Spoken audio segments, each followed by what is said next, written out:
What's up everyone, welcome back to another video. Today I am going to be straightening out my rear derailleur hanger with no tools. Well, some tools, but not the tool that you need. Now as always, I don't like to waste your time in these videos, so I've left timestamps so you can simply jump to the part of the video that best suits you. But here is what we're going to do. First, I'm going to explain what a rear derailleur hanger actually is, what's its role on the bike. Secondly, I'm going to actually look at mine and I'm going to explain how it did bend or how they can bend. Then I'm going to use a technique I saw online on how to straighten it out, which looks pretty good. It was by RJ the bike guy.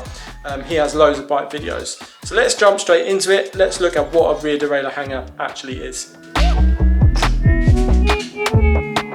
Okay, so what is a rear derailleur hanger and what is this all about and why does it need to be straight? Let's start by explaining this is the rear derailleur. This is at the back of the bike. Now I've already undone this from the rear derailleur hanger, so that's why it's loose. So this, your rear derailleur, screws into the rear derailleur hanger. The hanger attaches to the bike. So let's take a closer look from another angle. Okay, so here you can see the rear derailleur hanger. It is this part here that goes up to here. So it attaches to the frame here and it comes down.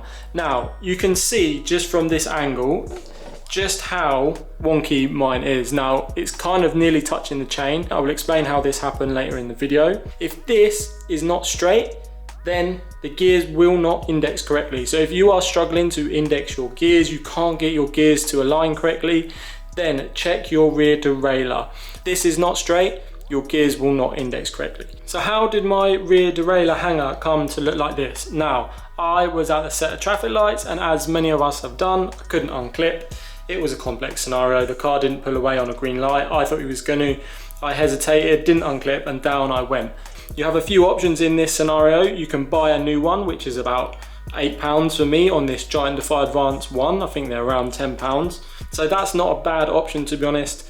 Now the tool is about £75 from Park Tools, so that's why I haven't bought one. But I've seen a method where you can try and straighten this out using another wheel. I am riding tomorrow and the day after, so this needs to be fixed. Right peeps, so how can we make this rear derailleur hanger aligned, or roughly aligned, without the correct tool? Now there are plenty of videos online, and if you want the official way to do it, then something like Park Tools or GCN Tech has videos on this. But this is the real world. I don't have the tools. If you're like me, you're just at home, then you may need to do this because I need it done for tomorrow basically. Let me just move this back a little bit. So to align the rear derailleur hanger, you can draw a line directly down the hanger. I will put that on screen now. Then you would measure to the rim at the top and to the rim at the bottom from that line, which is what the tool will allow you to actually do. However, without that tool, there is a little workaround apparently. And this rear derailleur hanger apparently is the same size as an axle on a rear wheel. So I should be able to put a rear wheel from one of my other bikes into here, which is going to give me another wheel next to this wheel. Then I can measure the distance between the wheels, which is going to show me just how off this is. Now I want to mention that the rear derailleur hanger is a sacrificial part. What does that mean? It's a part that bends, it damages, and you replace it. It's designed to be like that because it's better that the rear derailleur hanger bends than the actual rear derailleur itself. So an impact on the rear derailleur, the hanger will give and the rear derailleur will survive. What that means is when you're bending it, don't bend it too much. Well, so I've read. Now, ask me now, is this going to work? I don't actually know. However, I'm going to try this method, see if it works because it looked pretty good. So, let's do it.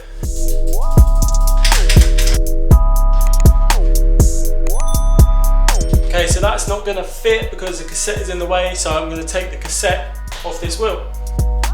I have no idea if this is going to work. Okay, it's going in. Even just eyeballing that, you can see that it's miles out.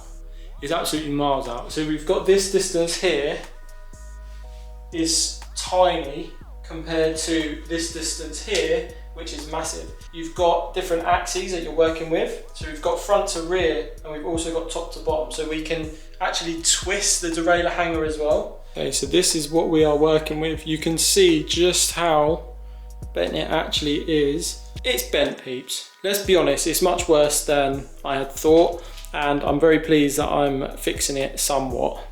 To be honest, I'm probably just going to buy a new one as well and then just replace that because I don't like the thought of metal bending and then bending it back. I feel like that might create a weak point. Plus, I don't want Johnny to tell me off, if you're watching. So yeah, I'll probably order another one for the sake of £8, just to sort of give me that peace of mind.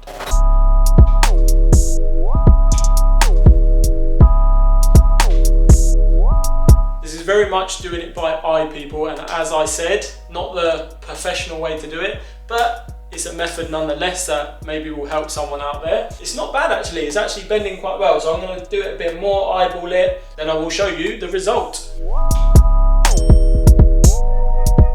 Here is how we're looking at the minute, so not bad at all.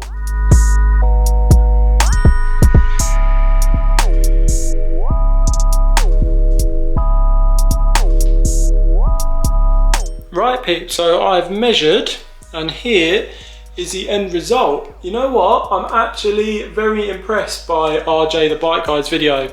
He's someone that I've actually watched a lot of. I find he just has lots of little tips and tricks like this, lots of little hacks that can help you. And essentially what we're looking for is this wheel to be true to the actual road bike wheel.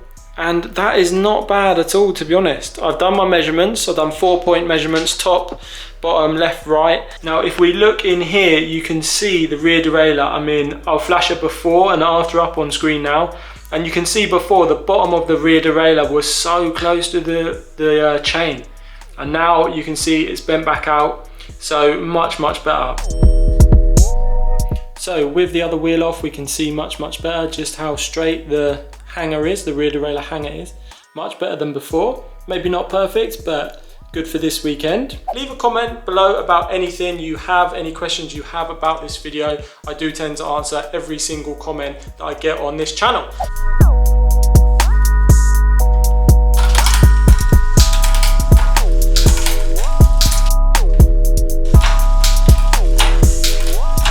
Now, some takeaways from this. Number one, go and follow RJ the Bike Guy. He's just got some great tips on his channel. Honestly, he's got loads of stuff on there. Number two, you can do these things if you really put your mind to it at home and save yourself money, because cycling is expensive. Now, it's kind of like measure twice, cut once. It's the same here. Do all your research, really understand what you're doing. Before I made this video, I was watching videos for a few hours, understanding what the rear derailleur hanger does, how it can be misaligned, etc.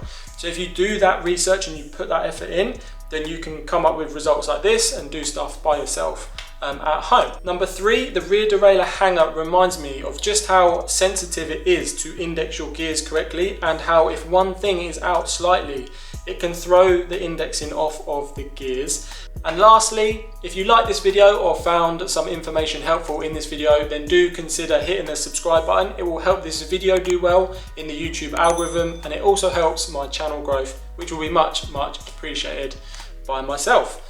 If you made it this far, as always, thank you very much for watching. Thank you very much for engaging. Comment down below any questions or anything you'd like to see. So thanks again, peeps. As always, self-love and safe riding. I will see you in the next one.